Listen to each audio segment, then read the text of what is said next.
भाजपा, सपा और बसपा ने हाथरस लोकसभा क्षेत्र से किसी भी स्थानीय प्रत्याशी पर भरोसा नहीं जताया और तीनों ही पार्टियों ने बाहरी प्रत्याशी चुनाव मैदान में उतार दिए। हाथरस लोकसभा क्षेत्र की जनता स्थानीय प्रत्याशी की मांग पिछले करीब 2 दशक से अधिक समय से करती चली आ रही है। अब गैर राजनीतिक पार्टी ने ई रिक्शा चलाने वाले माहौर समाज के एक व्यक्ति को अपना प्रत्याशी बनाया है। राष्ट्रीय सवर्ण परिषद राष्ट्रीय अध्यक्ष पंकज धवरड़िया ने वार्ता के दौरान अपनी पार्टी से निर्दलीय प्रत्याशी के रूप में जयपाल माहौर को चुनाव मैदान में उतरने की घोषणा की है। वे अब इन तीनों प्रत्याशियों को निर्दलीय प्रत्याशी के रूप में चुनाव में टक्कर देगा। प्रत्याशी बने जयपाल माहौर ने मीडिया से कहा कि वे गरीबों और आम जनता की समस्याओं के समाधान करने के अलावा विकास कार्य कराने में कोई कमी नहीं छोड़ेंगे। किस संबंध में की है? देखिए, ये हाथरस के मान सम्मान के लिए प्रेस वार्ता रखी गई है, क्योंकि सभी पार्टियों ने हाथरस के लोगों का अपमान किया है।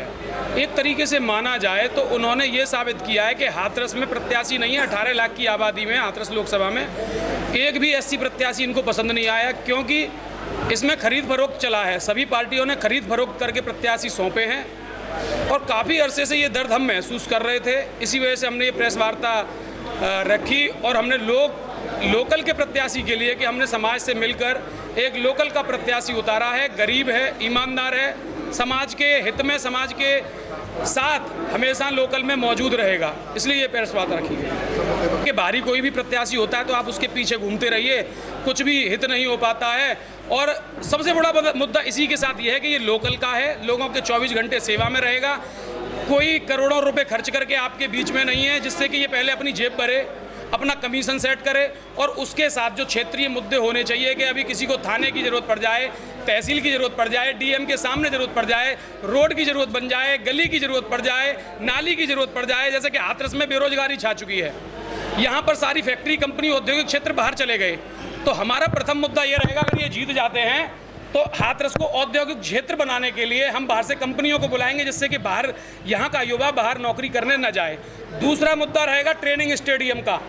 बड़े बड़े शहरों में बड़ी बड़ी सुविधाएं, लेकिन हाथरस में ऐसा ट्रेनिंग स्टेडियम नहीं है जिससे कि यहाँ के बच्चे रैकेट, बॉक्सिंग, कबड्डी, इन प्रकार के तमाम प्रकार के खेल या फिर फौज में, सेना में भर्ती होने के लिए तैयारी कर सके। उस स्टेडियम की मांग। नंबर 3, स्वास्थ्य सुविधाएं एक तरीके से रेफर बन के रह गई हैं। जब एक सांसद विकल्प के तौर पे होगा और सक्रिय होगा, लोकल का होगा, तो वो लड़के यहाँ पे इलाज कराएगा और ये मनमानी नहीं चलेगी। और अगर ये सांसद बनते हैं, छात्र बेरोजगारी अधिनियम, गरीब किसान मजदूर को आरक्षण, हाथरस की ट्रैफिक व्यवस्था, हाथरस की ट्रांसपोर्ट नगर व्यवस्था, हाथरस में दाऊजी मंदिर की आज़ादी, ऐसे तमाम मुद्दे जो लोकल के हैं, जो अन्य प्रत्याशी नहीं बता सकते, क्योंकि वो लोकल में रहते ही नहीं है। आपने पूछा था पत्रकार महोदय, जो भी भाजपा के प्रत्याशी थे, राजस्व मंत्री जी थे, कि आपका मुद्दा क्या है, तो उन्होंने बोला था कि हमारा मुद्दा मोदी जी और योगी जी हैं। आप बसपा के प्रत्याशी से पूछ लीजिए तो वो बोलेगा हमारा मुद्दा मायावती जी है। भाई, ये सर्व समाज और हाथरस को अब की बार बटने नहीं देंगे। हमारा केवल मुद्दा यही है, हाथरस की एकता, हाथरस की विजय और हाथरस के मान सम्मान के लिए हम मैदान में इस लोकल प्रत्याशी को उतार रहे हैं। सुनने में आया कि आप जो प्रत्याशी उतार रहे हैं वो टिर्री चालक है। जी, कुछ लोगों ने, बड़े बड़े नेताओं ने इस बात का मखौल उड़ाया है, मजाक उड़ाया है और बोला है कि ये तो टिर्री वाला है। क्या इस देश में किसी टिर्री वाले को या किसी गरीब को, मजदूर को विधायक सांसद बनने का अधिकार नहीं है? जब गुंडे बन सकते हैं, जब माफिया बन सकते हैं, एक गरीब मजदूर नहीं बन सकता? क्या इसमें क्या गलत है भैया? आपने प्रत्याशी उतारा है, क्या उनका फर्क पड़ेगा उन लोगों पे, बड़ी बड़ी पार्टियों पे? जी बिल्कुल, हाथरस में 18 लाख की आबादी है। अगर हम जातिगत समीकरण पे भी बात करें तो हमारे यहाँ 5000 टिर्री चालक हैं।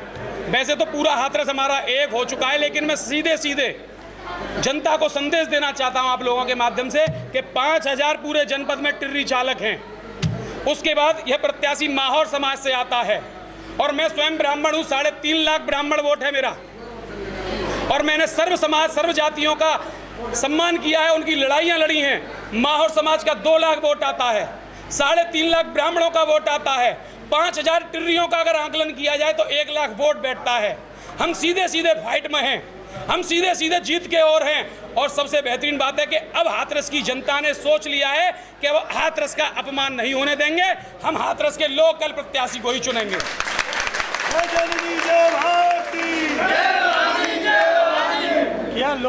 लोकसभा चुनाव में चुनाव चिन्ह टिर्री होगा क्या?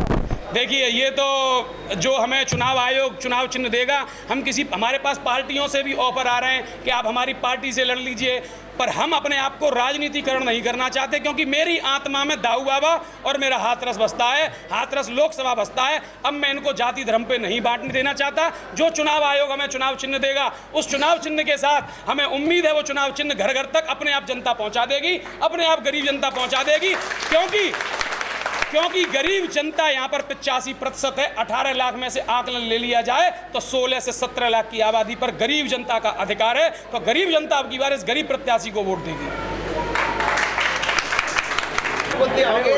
समाज ने खड़ो करो भाइयों और बहनों, मैं नोकल का प्रत्याशी हूँ और मेरे भाइयों और बहनों ने मुझे खड़ा किया है। मैं अपनी हाथरस की जनता को कभी निराश नहीं होने दूंगा और मुझ पर जो कुछ भी बनेगा वो मैं सब कुछ कराऊंगा।